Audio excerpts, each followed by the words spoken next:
بزرگ تھے پیر سید فیض الحسن شاہ صاحب آلو مہار شریف والے، بڑے قابل تھے، عالم تھے، درویش تھے۔ اگر آپ موبائل چھوڑ کے میری بات پہ توجہ کریں تو مجھے زیادہ خوشی ہوگی، اللہ تعالیٰ خیر کرے۔ یہ ویسے جس نے بنائے تھے اس نے لکھا نہیں تھا کہ ہر وقت ہاتھ میں ہی رکھنا، یہ اس نے نہیں کہا تھا، یہ ایجاد کرنے والے نے تھوڑی کہا تھا کہ یہ میں نے اس لیے بنایا کہ اس کو ہاتھ میں رکھنا، ہاتھ میں تسبیح رکھا کرے، یہ جیب میں رکھنے کے لیے، جب بجے تو باہر نکالے، مہربانی فرمائیں، اللہ کو جزائے خیر عطا فرمائے۔ اب تو نا جی ایک دوست ایک دن بڑا دور کا سفر کر کے آئے اور انہوں نے کئی دفعہ مجھے یہ باور بھی کرایا کہ میں بڑی دور سے آیا ہوں۔ باور بھی کراتے ہیں تو پیار سے بتاتے ہیں، بتایا میں بڑی دور سے آیا ہوں، لیکن ہر 1.5 منٹ کے بعد جیب سے موبائل نکال لیتے ہیں۔ تو میں انہوں نے آخیا میں کہ یہ زیارت کرنی چاہیے تو گھر ہی کر لینی سی، تو نہ لمبا سفر کرنے کی کیا ضرورت، آپ تو میری زیارت کرنے آئے تھے بقول آپ کے، حالانکہ وہ زیارت والا یہاں رٹا بھی کوئی نہیں، لیکن موج ہے نا لوگوں کی، اللہ آپ کو جزائے خیر عطا فرمائے۔ آج تو مجھے شفیق صاحب نے کہا تھا کہ آپ نے لائیو تقریر کرنی ہے لوگوں کے بیچ بیٹھ کے، مجھے کیا پتا تھا کہ وہاں بھی ریکارڈنگ کرانے جانا ہے۔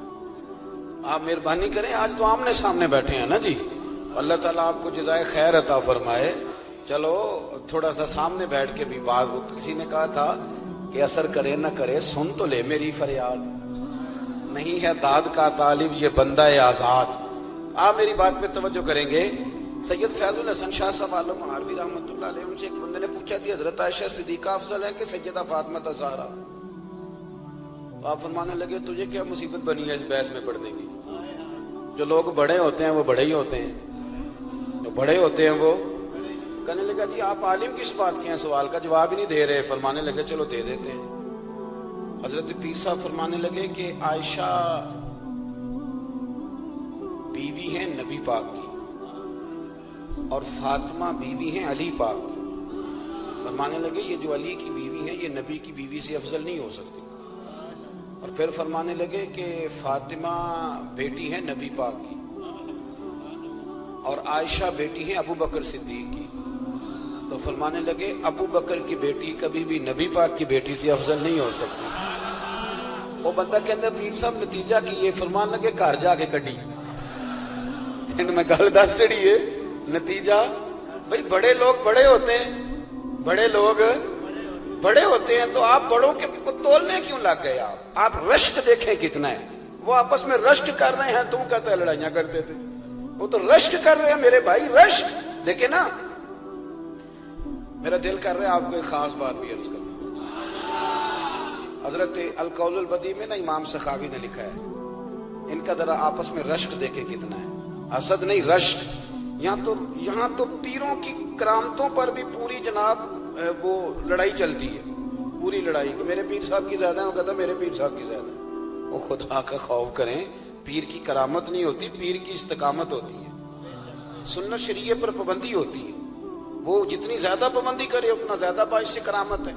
حضرت سیدنا مولا علی شیر خدا فرماتے ہیں، امام سخاوی نے القول البدیع میں لکھا ہے، فرماتے ہیں کہ حضرت عمر کا زمانہ مبارکہ تھا، میرا بڑا ہی دل کر رہا تھا سرکار کی زیارت کرنا، حضور کے وصال کو کافی سال بیت گئے، دل بڑا پریشان تھا، میں درود شریف پڑھتا پڑھتا سو گیا۔ میں نے خواب دیکھی کہ اللہ کے محبوب فجر کی جماعت کرا رہے ہیں، چر ہویا مینوں ترلے لیندیاں کدی موڑ میرے ول واگاں، جے خواب میری وچ ایک بار جے آویں میں ساری عمر نہ جاگاں۔ کہتے ہیں حضور نماز پڑھا رہے تھے فجر کی، 2 سورتیں سرکار نے پڑھی پر بڑا ہی مزہ آیا، بڑا ہی مزہ۔ کہتے ہیں نماز مکمل کر کے نا تو سرکار نے صحابہ کی طرف رخ نور کیا تو ایک صحابی کھجوروں کا ٹوکرا لے کے آئے، یا رسول اللہ تازی کھجوریں پکیاں قبول کریں۔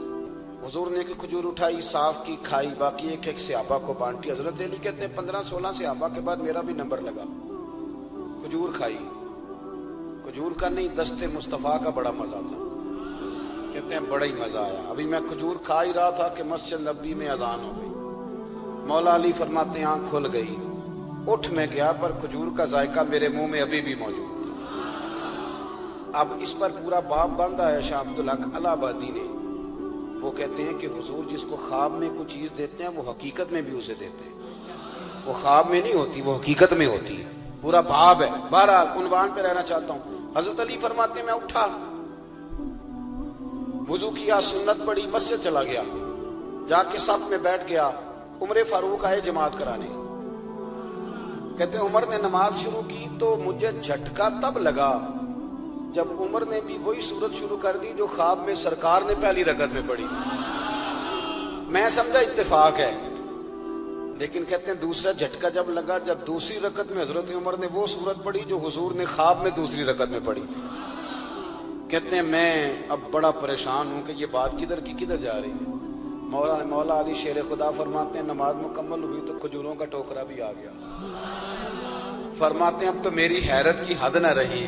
حضرت عمر نے ایک کھجور اٹھائی, صاف کی, کھائی, دوسرے صحابی کو, تیسرے کو, چوتھے کو, 15-16 صحابہ کو ملی, مجھے بھی دی. کہتے ہیں کھجور کھائی, مزہ بڑا آیا. حضور سے تو دوسری مانگنے کو دل کرتا تھا پر مانگی نہیں تھی, ادب تھا. عمر سے تو یرانہ تھا نا اپنا. ان کا رشک دیکھیں, آپس میں رشک دیکھیں, حسد نہیں رشک. فرماتے ہیں یرانہ تھا نا, تو میں نے عمر سے کہا یار ذرا ایک کھجور اور دینا نا ذرا ایک کھجور.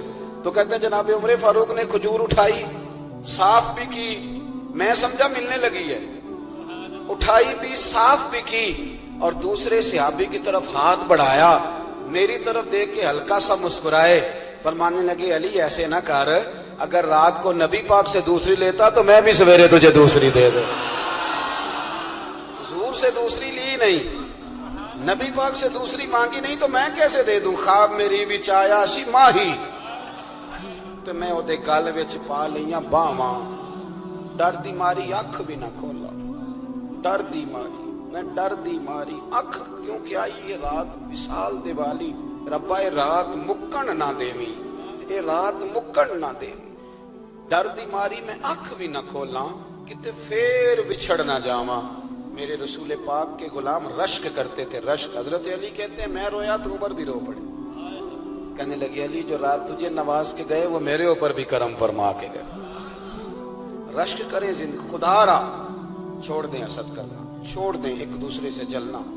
اب تو آپ یقین کریں دیندار لوگوں کا, اہل حق لوگوں کا جواب در جواب, جواب ال جواب. اس طرح ہم نے الجھایا ہے چیزوں کو کہ نئے آنے والا آدمی کہتا ہے کہ دین کی اصل بات اصل میں بتا کون رہا.